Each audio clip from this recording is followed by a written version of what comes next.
ఇక ఉపాధ్యాయ సంఘాలతో ఏపీ ప్రభుత్వం చర్చలు కొనసాగుతున్నాయి. పాఠశాల విద్యాశాఖ కమిషనర్ విజయరామరాజు ఉపాధ్యాయ సంఘాలతో చర్చిస్తున్నారు. ఉపాధ్యాయ సమస్యలు, కొత్త విద్యా విధానం, బదిలీలు, 9 రకాల పాఠశాలలు, ఇంగ్లీష్ మీడియం అంశాలపైన చర్చిస్తున్నారు.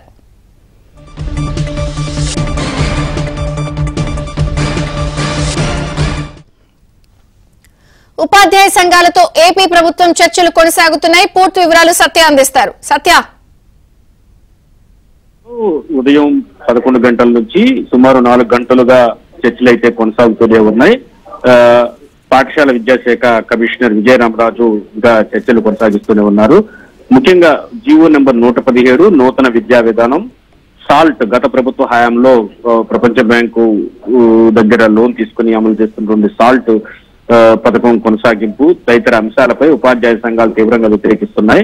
ఈ నెల 21న ఉమ్మడి జిల్లాల డిఈఓ కార్యాలయాల వద్ద, అదేవిధంగా 23న పాఠశాల విద్యాశాఖ డైరెక్టరేట్ వద్ద తాము ధర్నా చేస్తామని ఇప్పటికే ప్రభుత్వానికి నోటీస్ ఇచ్చిన నేపథ్యంలో వారిని ఉపాధ్యాయ సంఘాలని ఈ రోజు చర్చలకు పిలిచారు. దానిలో భాగంగానే చర్చలు అయితే సుదీర్ఘంగా 4 గంటలుగా కొనసాగుతున్నాయి. ఉపాధ్యాయ సంఘాల నుంచి యూటీఎఫ్, అదేవిధంగా ఏపీటీఎఫ్, ఎస్టీయూ తదితర గుర్తింపు పొందిన ఉపాధ్యాయ సంఘాలన్నీ కూడా ఈ సమావేశంలో పాల్గొన్నాయి. ముఖ్యంగా ఉపాధ్యాయ బదిలీలు, 9 రకాల పాఠశాలలు, అంటే గతంలో 5 రకాల పాఠశాలలు ఉండేవి. ఇప్పుడు కూటమి సర్కారు వచ్చాక 9 రకాల పాఠశాలను ఏర్పాటు చేశారు.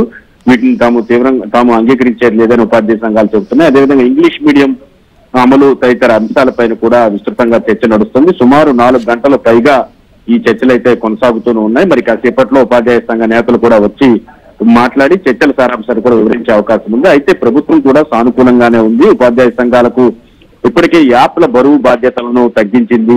గతంలో వైసీపీ ప్రభుత్వంలో విపరీతమైనటువంటి యాప్లు, సుమారు 18 నుంచి 20 యాప్ల్లో ప్రతిరోజు కూడా డేటా అప్లోడ్ చేయాల్సి వచ్చేది. దాని అంతటిని కూడా తగ్గించింది. అయితే ఉపాధ్యాయ సంఘాలు మాత్రం అప్పటి ఉన్నటువంటి జీవోలు ఏవైతే ఉన్నాయో, అప్పుడు ఉన్నటువంటి విధానాలు ఏవైతే ఉన్నాయో వాటిని కొనసాగిస్తున్నారు. వాటి విషయంలో కూడా కూటమి సర్కార్ నిర్ణయం తీసుకోవాలని ఇప్పటివరకు కోరుతూ వచ్చింది. అయితే దీనిపైన ఈ నెల 21, 23 తేదీల్లో ఆందోళన బాట పట్టిన నేపథ్యంలో ఇమీడియట్ గా ప్రభుత్వం స్పందించి వారితో చర్చలు అయితే కొనసాగిస్తుంది.